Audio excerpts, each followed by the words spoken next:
ondalar, lap ondalar, ağac dilində, quş dilində danışardım. Məni gözəl anlayardı, böcəklər də, çiçəklər də, küləklər də. Mən də onları gözəl anlayardım. Bir dəfə İsa dayı qoca tutu kəsəndə səsini eşitdim ağacın, ağlamasını eşitdim. Mən də ağacı qucaqlayıb ağladım. Onda Xeyri nənə dedi ki, vallah bu qız dəlidir.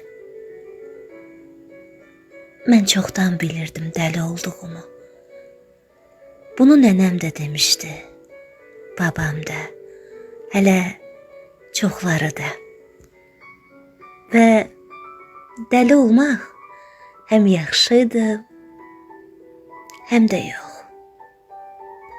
Çünki səni quşlar anlayır, ağaclar anlayır, qarışqalar anlayır, amma adamlar anlamır.